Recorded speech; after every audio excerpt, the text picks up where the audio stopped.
Hi guys, welcome back. RS classes में आपका स्वागत है। तो आज आपके लिए बहुत ही इंपॉर्टेंट क्वेश्चन जो बायोलॉजी के हर एक परीक्षा में आते हैं उनसे रिलेटेड क्वेश्चन है। आओ देखते हैं उनके ऑप्शन क्या होंगे। फर्स्ट क्वेश्चन है, who propose the theory of natural science. Who propose the theory of natural science. प्राकृतिक चयन का प्रस्ताव किसने दिया? प्राकृतिक चयन का प्रस्ताव किसने दिया? तो लेमार्क ने दिया, कर्नल लिनियस ने दिया, चार्ल्स डार्विन ने दिया या नन ऑफ दीज। मतलब प्राकृतिक चयन का प्रस्ताव किसने दिया? तो प्राकृतिक चयन का प्रस्ताव किसने दिया? लेमार्क ने दिया, कि कर्नल लिनियस ने दिया, कि चार्ल्स डार्विन ने दिया या नन। तो लेमार्क ने भी नहीं दिया, कर्नल लिनियस ने भी नहीं दिया, चार्ल्स डार्विन, इनमें कौन दिया? चार्ल्स डार्विन ने दिया। चार्ल्स डार्विन ने प्राकृतिक चयन का प्रस्ताव को क्या किया? प्रतिपादित किया था। दूसरा क्वेश्चन है, who gave the theory of pangenesis and survival of fittest. सर्वजनन और जीवित रहने का सिद्धांत किसने दिया? सर्वजनन और जीवित रहने का सिद्धांत किसने दिया? लेमार्क ने दिया, एरिस्टोटल ने दिया, चार्ल्स डार्विन ने दिया या इनमें से कोई नहीं।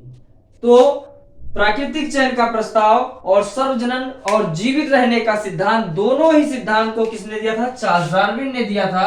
यही ऑप्शन क्या होगा इसमें सही है।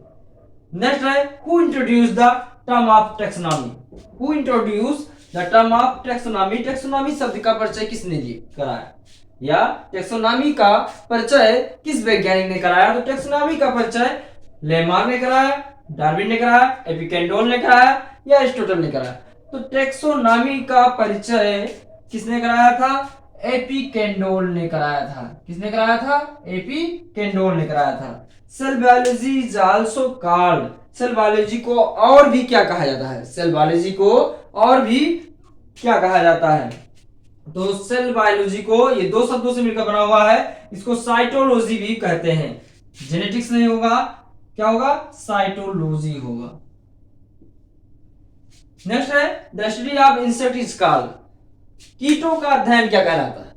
कीटों का अध्ययन क्या कहलाता है? जिसमें कीटों का अध्ययन किया जाए उसको जूलॉजी कहते हैं, इंटोमोलॉजी कहते हैं, हिस्टोलॉजी कहते हैं या एम्ब्रियोलॉजी कहते हैं।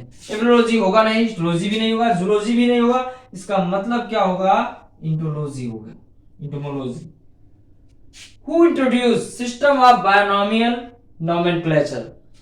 मतलब द्विपद नामकरण प्रणाली का परिचय किसने करवाया था? ये बहुत ही इंपॉर्टेंट क्वेश्चन है। Who introduce system of binomial nomenclature. तो द्विपद नामकरण प्रणाली का परिचय किसने करवाया? तो कर्नल लिनियस ने कराया, थियोफ्रास्टस ने कराया, लेमार्क ने कराया, डार्विन ने कराया। तो द्विनाम पद्धति या द्विनोमियल जिसे बोलते हैं बायनोमियल, कैरोलस लिनियस ने कराया था। किसने कराया था? कैरोलस लिनियस ने कराया था। The study of form, shape and structure of living organism is called।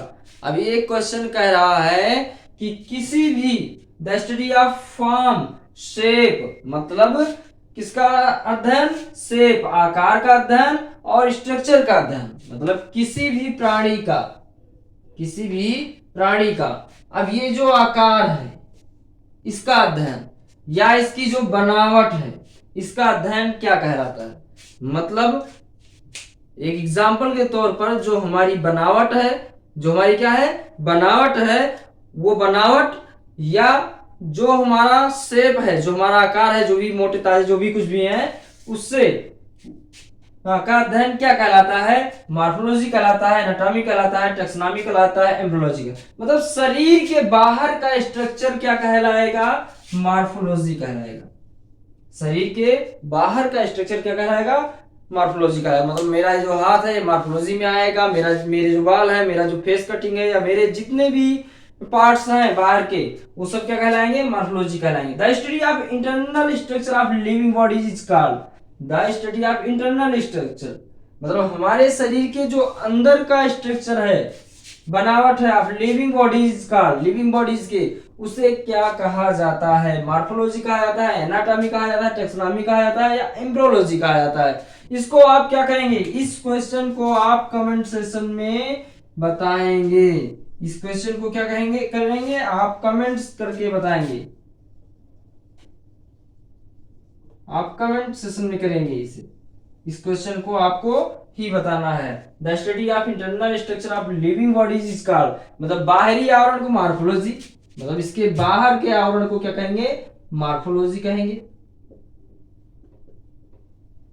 और इसके अंदर जैसे मान लो लंग्स हुआ,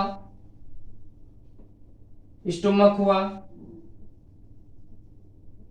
लंग्स, स्टोमक, किडनी, ये सब जितने भी चीजें हैं इनके अध्ययन को क्या कहा जाएगा। मिलते हैं नेक्स्ट वीडियो में। Thank you for